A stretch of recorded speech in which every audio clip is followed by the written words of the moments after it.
Digital security আইনের বিতর্কিত ৯টি ধারা বাদ দিয়ে সাইবার সুরক্ষা অধ্যাদেশের খসড়া প্রস্তুত করা হয়েছে। অধ্যাদেশের অনুমোদিত খসড়ায় সাইবার বুলিং সংক্রান্ত বিধান বাদ দেওয়া হয়েছে। রয়েছে ৯টি অজামিনযোগ্য অপরাধ।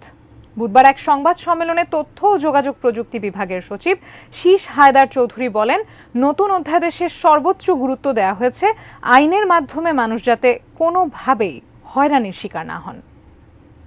ডিজিটাল নিরাপত্তা বিল ২০১৮ সর্বসম্মতিক্রমে সংসদে পাশ। বিগত সরকার ডিজিটাল সিকিউরিটি আইনের বিভিন্ন ধারা এমনভাবে প্রণয়ন করেছিল যাতে একজন মানুষকে যে কোনো সময় এর মাধ্যমে হয়রানি করা যেত। তীব্র সমালোচনা থাকা সত্ত্বেও আইনটি পাশ করার পর এটি কালো আইন হিসেবেই বিবেচিত হয়। অন্তর্বর্তী সরকার আইনটি বাতিল করে নতুন একটি সাইবার সিকিউরিটি অধ্যাদেশ প্রণয়নের সিদ্ধান্ত নেয়। কাঠ ও পিভিসি ম্যাটেরিয়ালের সংমিশ্রণে তৈরি আধুনিক আরএফএল উডিডোর, কাঠের চেয়েও কঠোর। বুধবার আগারগাঁওয়ের আইসিটি টাওয়ারে নতুন সাইবার নিরাপত্তা অধ্যাদেশের বিভিন্ন দিক নিয়ে সংবাদ সম্মেলন করেন তথ্য ও যোগাযোগ প্রযুক্তি বিভাগের সচিব শীষ হায়দার চৌধুরী। তিনি জানান, নতুন এই অধ্যাদেশে ডজনের বেশি নতুন সংজ্ঞা যুক্ত করা হয়েছে। পাশাপাশি 4টি অপরাধকে অজামিনযোগ্য করা হয়েছে। প্রস্তাবিত অধ্যাদেশে অজামিনযোগ্য ধারার সংখ্যা মোট 4টি, যেটা আপনারা ধারা 17, ধারা 18-র 1-এর গ, ধারা 19 এবং 22।